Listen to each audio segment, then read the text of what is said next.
What's going on, guys? Bengal King here, coming back at you with another video. Today we are doing a rebuild of the San Francisco 49ers. This is a realistic rebuild, and before you say it, I know they don't exactly need a rebuild. They have a very good record, but it's a video series on YouTube, okay?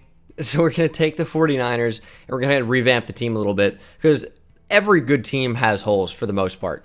There are 53 men on a roster. There can't be 53 amazing players. So even though they have some great pieces, George Kittle, arguably the best tight end in football. They've got a crazy three-headed monster called Cerberus in the backfield with Raheem Mostert, Tevin Coleman, and Matt Breida. And that even to mention Jerick McKinnon, who doesn't play because he's injured every single year. But receiver could be better, even though Deebo Samuel's pretty good. Emmanuel Sanders has played well for them. We'll go into the roster in just a little bit here. But yeah, if you guys are new here, I would appreciate you hitting that subscribe button. And always remember to use code Bengal on SeatGeek when you buy tickets for anything. Save yourself $20. It's a no-brainer. So this is a little bit behind as the 49ers actually dropped this game to the Falcons. So they are 11-3. Still a very, very good team. I suppose we'll simulate 1 week. And we'll probably win in simulation 24-21. It was a really close game in real life, so that's, I guess, fair by the Madden sim. But when you take a look at this team, without injuries, people want to talk about how good this offensive line is when it really isn't that good.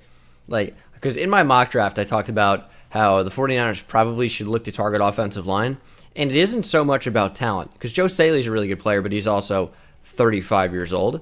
How long is he going to be able to stay around? Laken Tomlinson has never really developed into much. I want to say he was a really early second-round pick out of Duke. I don't think he snuck into the first round. I think he was a very early... Oh, no, he was. First round, pick 28. So, yeah, that was a weird pick. Weston Richburg's a good player, but he got injured. Mike Person is whatever and old. And then Mike McGlinchey's a good tackle. But they could use an upgrade across the entire interior and tackle, given that Joe Staley probably going to be on his way out at some point in the very near future. Usually you don't play past, 35 in the NFL. There are some tackles that have played older, like Andrew Whitworth, I think is 38, but it's something you have to at least consider upgrading. George Kittle is a beast, superstar X factor in this as well. And then the backfield we talked about, their running backs. I guess I'll trade one of them or something. This is a realistic rebuild, so I'm not exactly looking to just trade players, but so many running backs. Jimmy Garoppolo's in here, Kyle Juszczyk. And then a receiver, Emmanuel Sanders is quite a good player. 89 overall, so I'm not sure that we're gonna have to get rid of him, but he's gonna regress because he's 32, so he'll probably go down like an 85 at the end of the season, which I guess he'll be good for a year or so. When does his contract expire? I feel like it's got to be coming up at some point. Well, that's obvious, but this is his final year. I don't know what we do with him.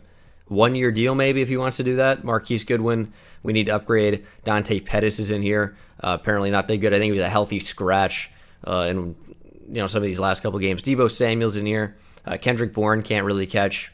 And then defensively, we have Dre Greenlaw, Fred Warner, who's a good player, Quan Alexander, who they gave a lot of money to. There is an opt-out there. Jaquiski Tart, who I hear his name pronounced Jaquaski every single time I watch a 49ers game, and I just can't imagine that it's Jaquaski. It doesn't make any sense to me that it would be Jaquaski, because I see an I, and I just can't imagine that's Jaquaski. It can't be. And even if Jaquiski Tart himself told me, nah, it is Jaquaski, I'll be like, look at it. It isn't. Jimmy Ward is in here. He was a first-round pick that hasn't really panned out. He's never really developed into much. D Ford they traded for. DeForest Buckner is such a good player. Nick Bosa has been a stud out of Ohio State in his rookie season. He is a beast, already up to an 87 overall. Richard Sherman is up to a 95 overall. Last time we rebuilt the 49ers in, I want to say August. Richard Sherman was like an 85 or something like that, but he's up a lot higher now. Jason Verrett's on this team, but he's injured in real life. So they have Keller Witherspoon, Kwan Williams, and I want probably Eric Armstead to be a starting defensive tackle for us if we're going to stick in a 4-3. Solomon Thomas probably doesn't stay on this team too much longer just because, hasn't really done too much to warrant a new contract, in my opinion. So with his 75 overall and not really living up to his top 5 hype, I'm kind of out on that. But this is the team. First season really doesn't matter so much because it's what has happened in real life. So I'm just going to load in the draft class and then simulate, I guess, to the playoffs. But I don't know, man. Here's the thing. It doesn't matter what happens this first year. It doesn't matter because we haven't done anything to this team at all. So it's just completely what we've spawned in with. There's no point. So we made the playoffs. I didn't even know that Jalen Tabor was on the 49ers practice squad. Is that true? Did the Lions let him go? I hadn't heard that at all, but he's on the 49ers. Yeah, he hasn't really panned out at all. I thought he was going to be a pretty good player. Not even close. He's been bad in the NFL. Really, really bad. So the Lions missed on that pick. But we have a first-round bye. No point in checking out the stats, as I mentioned, because it's just all real-life stuff anyway. We have a breakout challenge here for Dre Greenlaw, but I don't really see that getting done. They usually never happen in simulation, but we'll see if we can beat the Seahawks. Big division rival and advance to the conference championship, and we do, 24-21. And did you get your challenge? Nope. Dre Greenlaw is not going to go up in development, at least this week. But we'll see if we can beat the Saints and advance to the Super Bowl, and we do. It looks like it's going to be 49ers, Patriots, and we might have some development upgrades because it is Super Bowl week. And if any, I expect we got on the defensive side of the ball just because how well the defense has played. Maybe Nick Bosa went up. I'm not really seeing any development changes as far as I can tell on offense at all. And then defensively, DeForest Buckner certainly went up to superstar. So that's awesome. Love to see that. And he's going to be a staple of our team anyway. And then Fred Warner went up to superstar, and he got under pressure. There's no way he had that already, right? No way. Did he have superstar? No, there it is. I'm just blind. I just missed it. Jaquiski Tart has star. I think he had that. Jimmy Ward went up to star, although I don't think that's going to change my decision with him. Huh. Pretty good, though. Pretty good. We still don't know Nick Bosa's development because that's stupid. Patriots are an 86 overall. I didn't really anticipate jumping in this first season, but we made the Super Bowl. We might as well, even though I have absolutely nothing to do with it, except for changing the way that the team is worked up a little bit. So I accidentally did play moments, but I went ahead and canceled that. We're up 14-0 already. Patriots answer quickly, though, which means it's anybody's game, as it is now tied 14-14. No good. Let's just play good defense and keep scoring touchdowns. I think we're going to win the game. It is 21-21. Patriots are about to go up. No, we take over. What's going on right now? Is it turnover after turnover after turnover? Can something happen? I'm going to jump in and try to get a stop. Let's use Quan Alexander, good speed. Fred Warner in superstar development. He should be able to go on his own. And they're going to actually run the ball here. And that is a really, really bad run. I wouldn't even call that a great tackle by Jason Verrett. That was just what are you doing running the ball right into the only defender on that side of the field? Bailey's going to punt. And we should be able to drive down and get in position for a field goal. This is a really big punt, though, but Dante Pettis should have some type of return. And we're going to spin back through the blocks just a little bit too slow. 52 seconds. We have 3 timeouts. 2 timeouts, excuse me. I looked at the Patriots. 2 timeouts. We should be able to get some type of points on the board. We're going to put George Kittle on a corner route. Hopefully he just destroys. Oh, he's so open. George Kittle. Oh, my goodness. These, superstar abilities on routes are so overpowered. They're so good. That's why in Dolphins franchise, if you guys watch it on my channel, I cannot wait for Ray Stevens to hit 75 overall so he gets some type of ability change, because once your receivers, tight end or not, get these abilities where they can run routes at an extreme level, they get so open, it's not even funny. And they blitzed up. Let's dump it down to Debo. Didn't really work as I wanted it to. I probably should have kept that. But all we need is a field goal. Let's not be stupid here. I should probably call a timeout here, huh? I'm going to throw it away quickly because that's fine. That's fine. I didn't realize the clock. That's fine. Intentional grounding is going to suck, but there's 1 second on the clock. That could have been so, so terrible. I'm going to call a timeout, and we're going to kick the field goal. We're not even getting ice. The kick is up, and the kick is good. Dramatic end of this Super Bowl. I realize that was way too close. and the final play before the field goal was an intentional grounding throwaway with 1 second remaining.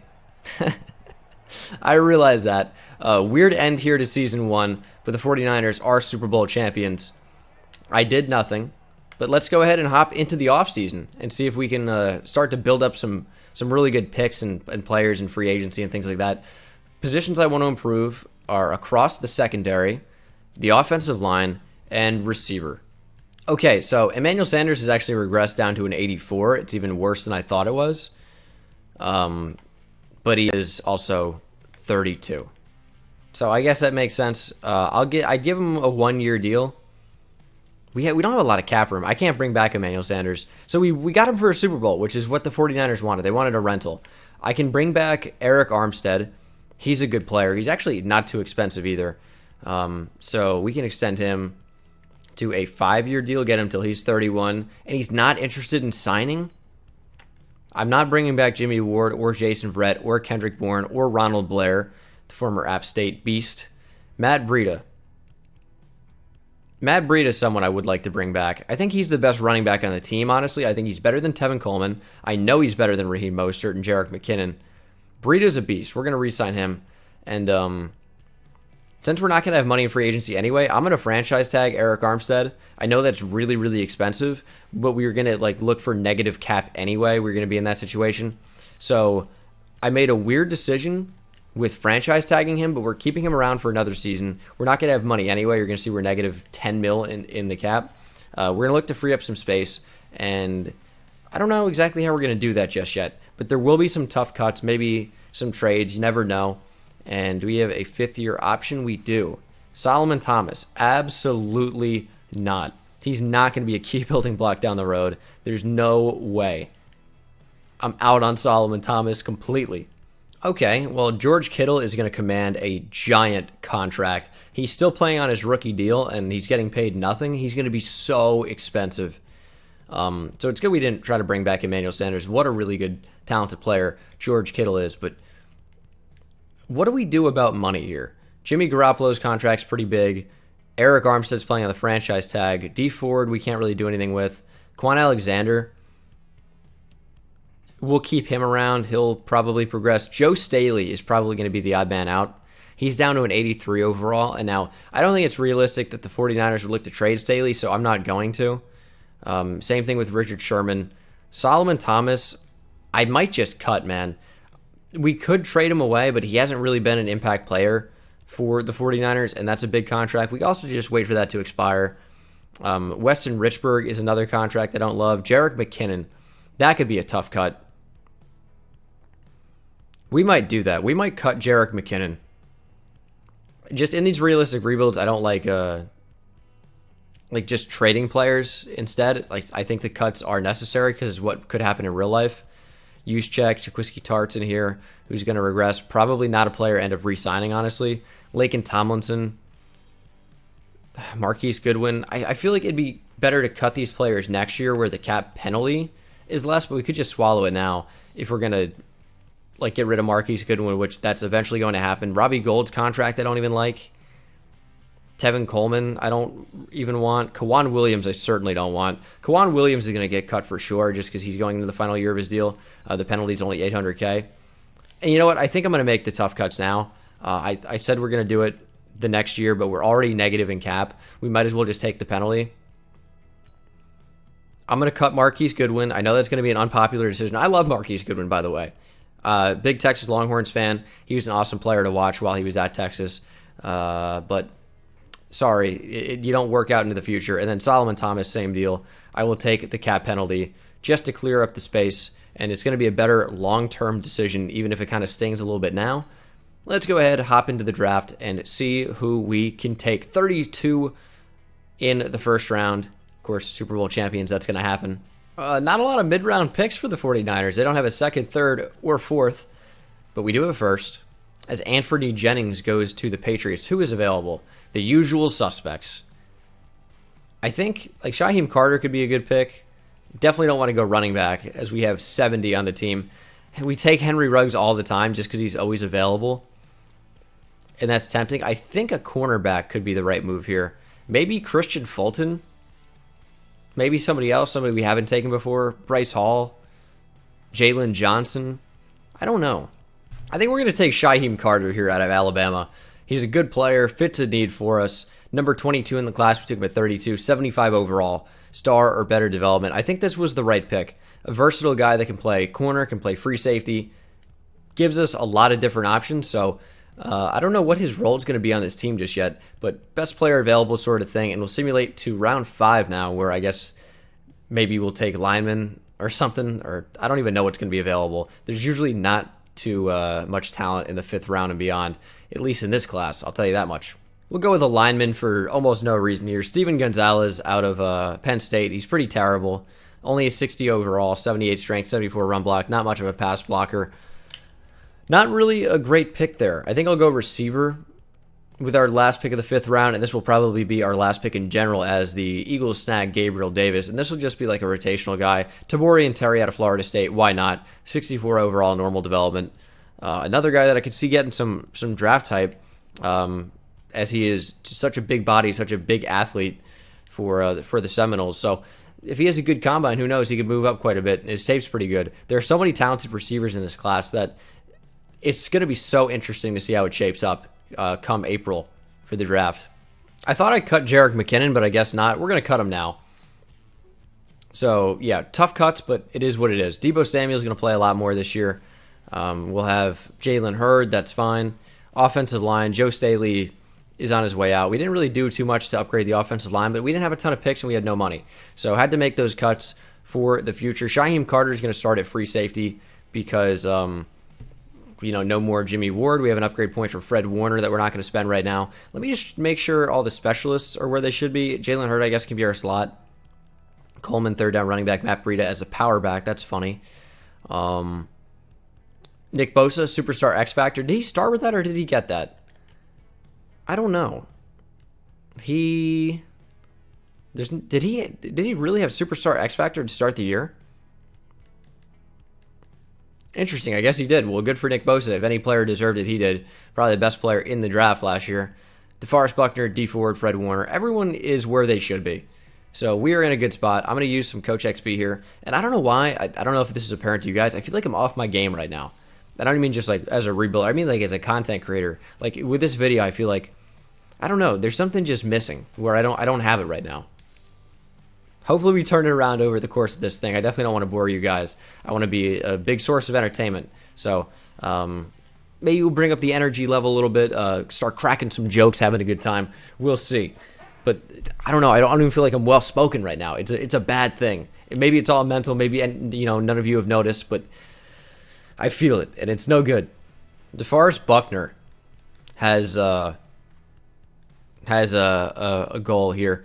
Now he needs 3 interceptions, forced fumbles, tackles for loss, or sacks combined, or we need to hold the Rams to less than 50 rushing yards and 0 rushing touchdowns, which in all likelihood will not happen, but Buckner has superstar development, so it takes a lot to get him up to superstar X Factor, and apparently we're on a big losing streak. We're 2-5. Excellent. That's always encouraging to see. There's absolutely no way we hold the Rams to less than 50 total rushing yards with Todd Gurley. And it's not like DeForest Buckner's going to go off in simulation. You know how often a defensive tackle would have 3 sacks in a game in simulation? Never. It will not happen. So there's no point for that to even be a thing. George Kittle is an impending free agent. I think what I'm going to do is change playbooks after this season because this team shouldn't be 2-5, man. It's an 85 overall team coming off a Super Bowl win, and we really didn't get worse. Like a little bit. I think we were like, an 86 overall? I don't know. George Kittle needs to get a new contract. Again, one of the best tight ends in football, if not the best. Richard Sherman is in here, DeForest Buckner, Kyle Juszczyk, Eric Armstead, Tevin Coleman. I'm not going to re-sign Tevin Coleman. I'm not going to re-sign Jaquiski Tart. I know that's going to be probably not everyone's favorite. Tart is 28 years old. He's cheap though. I didn't know it was going to be that cheap. I would give him a 4-year deal just because he's under $5 million. He's going to regress, and I guess we can always trade him if we're not liking it, but that was a stupid contract. I shouldn't have done that. He's going to regress. I'm so stupid. The low price tag talked me into it, but Eric Armstead, I do want to offer a big contract. I want to bring him back for sure, and he resigns. Him playing on the franchise tag was annoying. Juszczyk too, but he's like less of a need. DeForest Buckner, certainly. Big contract for him. Again, one of the best defensive tackles in the NFL. Really, really underrated player. He is such a talent. Sherman's 32, but he's old enough, or excuse me, he's a high enough overall where age really won't matter. I'll sign him to a 2-year deal. A lot of that is bonus based, and Richard Sherman is back. And then George Kittle might be the biggest contract of everybody, and he's not. Tight ends are that cheap. I thought they'd be really expensive in the game, but no, George Kittle is not really expensive at all, and George Kittle returns. I mean, he's such a big cog in our offensive wheel. Juszczyk, 4-year deal. He's a fullback, but he's one of the best fullbacks in the NFL. No, he is the best fullback in the NFL, so we do want to bring him back. Ahkello Witherspoon doesn't really matter that much. A little bit too expensive for his overall, in my opinion. So we're going to go ahead and probably let him walk and then look to improve cornerback either through the draft or free agency. We're going to have a little bit more money this time, and we'll do like wide receiver training boost. Playoff time, we definitely didn't make it. We made it. Oh, never mind. All right, well, I said definitely. I guess it wasn't definite. We face the Falcons, who, as I record this in real life, the Falcons, they didn't embarrass the 49ers because they beat them, but they had a terrible record, and they beat them, which kind of put a little bit of a damper on the 49ers, like, overall prowess, in my opinion, because these 49ers are amazing. They're so good. It's going to take a great team to even like stand and go toe-to-toe with them. And then the Falcons beat them. The wishy-washy, like most inconsistent team in the NFL beat them. But here we are in the playoffs. Rematch. Defensively, Shyheim Carter had superstar development. That is fantastic. I don't know if I've drafted him before. I feel like I have. It must have been a while ago. His ability is tip drill, kind of a useless one in my opinion. It doesn't really offer a whole lot. But this team somehow made the playoffs after starting 2-5. We pretty much won out. So maybe the 49ers book isn't so bad. Offense was terrible. So I'm probably gonna change the offense. And then our defense was pretty good. I don't know that there's a reason to change our defense. Jimmy Garoppolo was all right.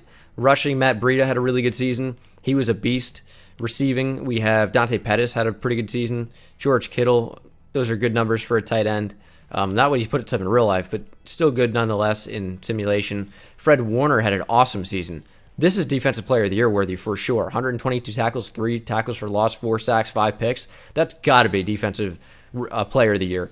If I said rookie, that's my mistake. 15.5 sacks for D Ford is awesome. 12.5 for Buckner. I think our defense is fine. I'd like to see some more pressure from Nick Bosa, but I think our defense is in a good spot. I just want to change the offensive playbook as Lamar Jackson wins MVP. Mahomes at number 2 with the 14-2 Chiefs. They don't usually do too well in simulation. NFC Offensive Player of the Year is Ezekiel Elliott. Defensive Player of the Year, Luke Kuechly. Fred Warner at 2.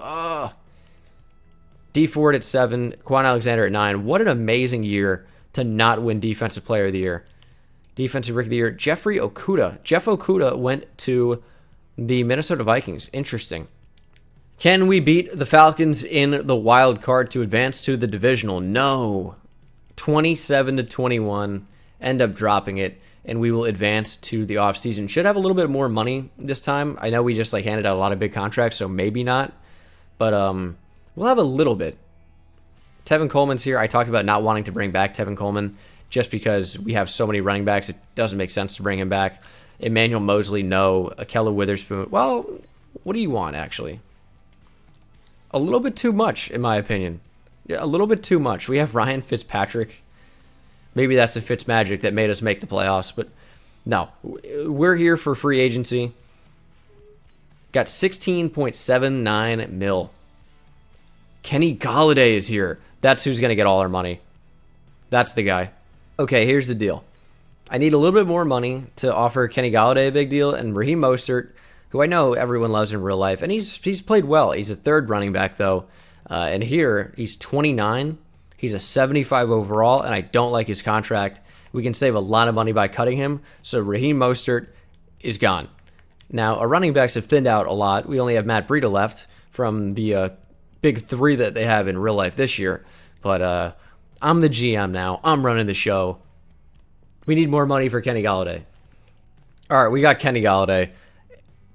Big move. The offense is now a whole lot better because we have a true number 1 receiver. Superstar development, 87 overall. Good compliment to Dante Pettis, too. He's playing down in morale, so he's really an 88 overall, and he's real close to an 89. He's definitely going to get up to a 90 over the course of this. He's got matchup nightmare, which is not something I've seen before. Receivers with this ability makes sharper cuts and frequently win contested catches when covered by linebackers and linemen. I don't know how Kenny Galladay is going to be covered by a lineman ever, and very rarely is he going to be covered by a linebacker. I don't even know how we get that. We should move him to tight end. That'd be interesting. Picking at number 24. Again, I use auto-generated classes for season 2 in the realistic rebuild just because it's a little more fun to have the variation, and we don't really know what's going to happen in 2021 yet, and how how class is going to shape up. Am I having a stroke? What is happening? But a lot of tight ends in this class. Thankfully, you don't need one. Still might look towards the receiver route. It seems like there's 3 pretty good ones at the top of the class, and maybe even Thurman Fulton in the second round could be great. That could be our first round pick too, because we pick at the end of the first round. Definitely might consider that. All right, we simulated straight to pick 24 in the first round. Typically, there are a lot of good running backs available, and there are. Now, we could take defensive tackle, although it's not at the top of my list. We could take offensive line. The receiver is still available. There were 3 really good receivers at the top of the class, but it didn't really make sense to trade up for them. I don't know what I want to do here. I think that cornerback is the biggest need for us right now. So Brian Shipp out of South Florida will be the pick. Number 14 in the class. We took him at 24. He's got star better development. Only a 73 overall, but someone with his development coming to start right away. He's got nice play rec and press. And good speed. He's generally well balanced in coverage with man and zone. Seems like he could be a big time playmaker for us. 6'1", 188, big frame, young at 21 years old. I like that pick a lot. So Quan Alexander is an impending free agent, and this was, well, I guess is a free agent that we would definitely consider bringing back. Now, morale is going to be impacting, it's not impacting his overall. That's interesting. We're definitely going to bring him back. Jimmy G, no way. Debo, I think, yes.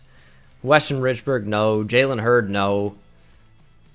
Mitch Wisnowski does not matter. Where did he go to school? I know he's from Australia, I think, right? Utah. Huh, okay. So just Debo and Quan then? I guess we got to find a quarterback to replace Jimmy G. I feel like a lot of people are not going to like that decision, but maybe we should bring him back for another year. Because we always could just franchise tag him. I'm not sure we want to make that long-term commitment. We might be going into like the final season anyway, so I guess we might as well re-sign him. He's 31, down at 82. He regressed a little bit. How good are his ratings? I mean, they're pretty good. It's only a 2-year deal. We'll bring back Jimmy G. Fine. I wasn't going to, but I talked myself not interested in signing. It's not your decision. You're coming back. Franchise tagged. Okay. So it's tough to go without a quarterback. That was pretty much the decision. We're going into the 2023 season. I feel like we had to solidify the quarterback position. Now, we could have let him go and then tried to get him in free agency, as we're definitely going to make a push for Byron Jones and probably David DeCastro. That's right, we don't have the money to do that. I mean, we're at exactly 0. We're not going to be able to afford that. We got to free up space somehow. We have 0 cap room. Who is going to get cut? So we did go out and we got Byron Jones. So a big upgrade over Richard Sherman in general. So I'm really, really happy that we did that. We still need to improve the offensive line a little bit, but it's not bad. It's just like slightly below average because we have young players that are trying to develop, but good team. We could use receiver, could use a backup running back, and then defensively, we got a sick cornerback. Our cornerbacks are pretty good now. Our entire defense is pretty good. Like, the only thing really would be an upgrade at safety, but I think offense is a bigger need. Wide receiver, if we get the best receiver in the class, I would be thrilled with that. This probably will be the final season, so let's try to go out on a big note and win a Super Bowl again. But this time, not in Season 1 where we didn't do anything. Imagine that's the only time we win a Super Bowl. I don't think you're going to have to imagine, because that's what it's going to be, but still, it's kind of a buzzkill.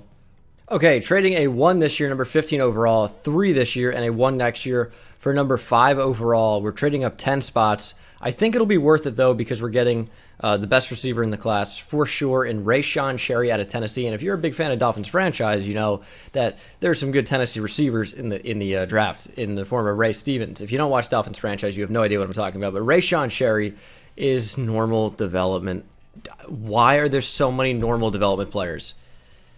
76 overall. He's number 6 in the class. We took him at 5. So, I mean, I'm not mad at the pick. It's just like, it's so boring to take normal development players, man. It's the worst.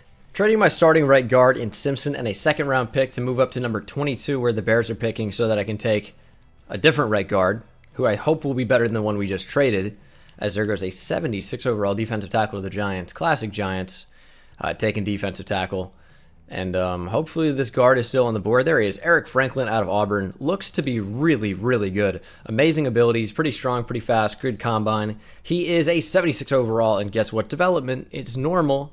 And he's number 8 in the class. We took him at 22. He's a good player and he's an upgrade. It was certainly worth moving up, but these normal developments are just, again, there's such big buzzkills. It's so boring to take normal development players in the draft. It makes drafting not fun. We just didn't do well today, I guess.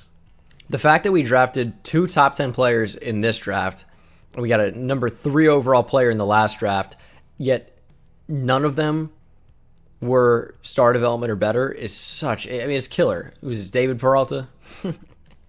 The freight train? No, it's not. Who were we missing? I thought we were only like one position. I thought we had a center. What happened? We had Richburg. Oh man, was that a bad trade for me? I mean, I guess it must have been. I guess I'm gonna go see what's in free agency. Did I screw up? I may have. Let's sign Akella Witherspoon. Just to have. Oh, we don't have any money. All right, well, that is what it is. I don't know how good this team's gonna be. We're gonna see who the CPU signs, and I'll show you guys the team before the final season, which is probably going to be the final season. It's not like certain, but it probably will be, just because, I don't know, like we won a Super Bowl, even if it wasn't necessarily my doing. I guess we're going to play Kyle Barnes somewhere at center probably, because otherwise our center is terrible. He looks pretty sick. He's got double arm braces, a dark visor. Try harder. I think this should be a playoff team, but I don't know. We don't even have a backup running back. It's a good team. The defense is exceptional. But I'm not sure how well they're going to perform in simulation. It'll be interesting to see. It always is. You never really know. And all we can hope is that our guys come to play. So 85 overall, 85 offense, 87 defense. That feels like that should be an 86 overall, but whatever.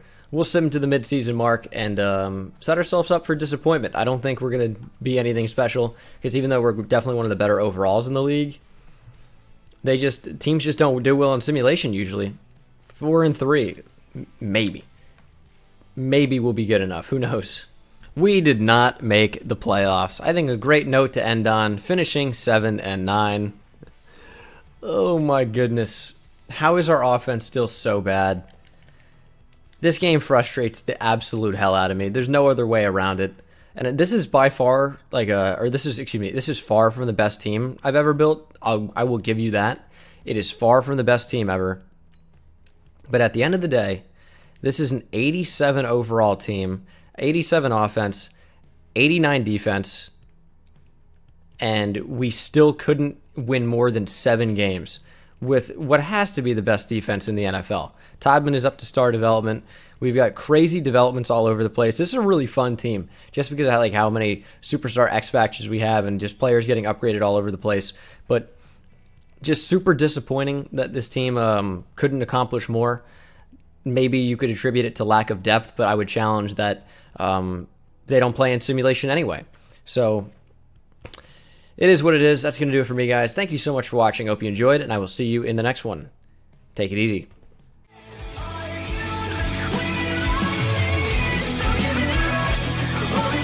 We'll